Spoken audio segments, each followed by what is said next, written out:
The accordion is a breathing, living instrument, so it becomes part of you and it vibrates. When you're playing it, you can feel the vibration of the music from the instrument and through your body.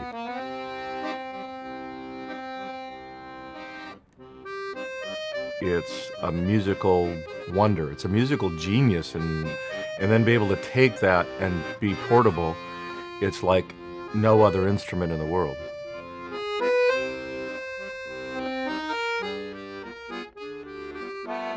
This is our wall of fame for accordionists that own Petosas.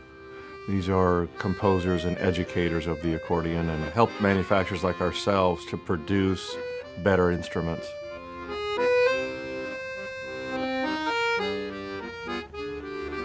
We've had Moby play our accordion, Drew Carey of the Drew Carey Show and The Price is Right.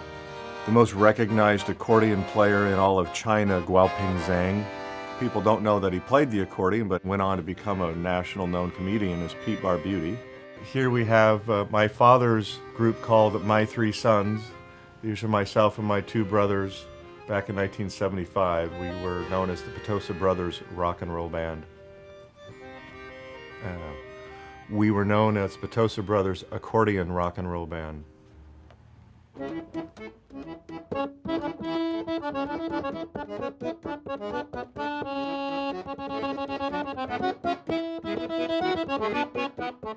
I don't think it went through my head once to actually become part of this business in my teen years, my younger teen years. I always had the accordion in the background, but first and foremost, I wanted to do something different. But if you had to learn anything there is to learn about the accordion, you either go to Italy or you come here to Seattle. It's about the only option you got. I think my grandfather would be very proud I was taking over the business with my father, so going to work every day with him is a big deal for me. My generation tends to want to get into their field of work and progress and be the best of the best right away, but one thing about this industry is that's not possible. It takes a good 7 to 8 years to really learn the business as it should be, as opposed to most professions, which is usually half or less than that. This is just not something that you can learn overnight, that's for sure.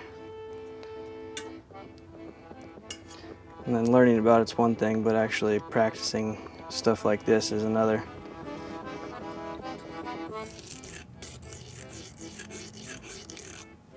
Our business was started by my grandfather, who immigrated from Italy in 1904.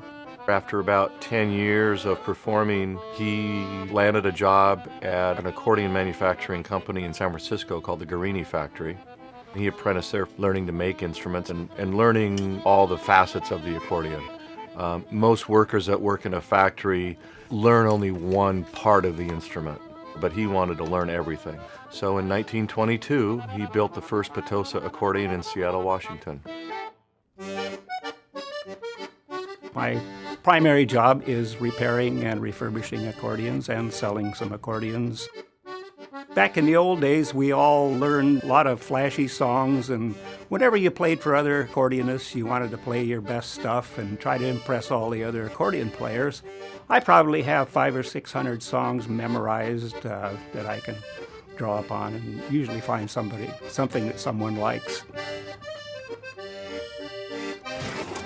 Musical instruments don't go in and out of style, it's the music style, so music styles change.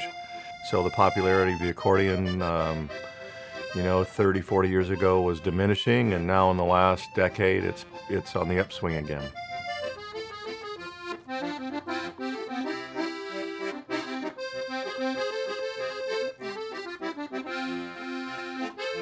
I think the accordion never went out of style in the South. I mean, Cajun music and Tejano music has always been popular.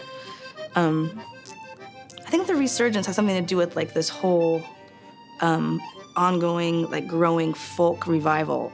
I think there is a folk revival happening in the United States. It gives an old world flavor that people are just hearkening for, maybe. The sound is really expressive, but it is loud. And if you're not good at it, it can sound a little harsh. You know, the electric guitar is great, but something to be said about something else something else sonically in there. It's kind of like an organ. The way I play it is like an organ, you know, I play it like a rock and roll organ.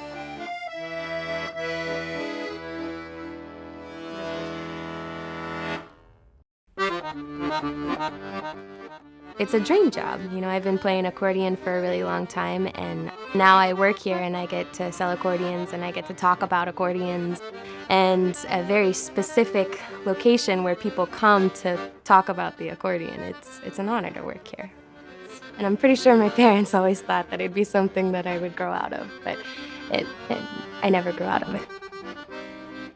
We were born inside this place, so I didn't know anything else, be honest with you. Had no idea I'd be here 35 years later. When I went through school and into college, you know, we were aware of other things, but by that time it was inbred and I really enjoyed what I was doing. You know, now my son looks at me and someday he'll sit behind the desk.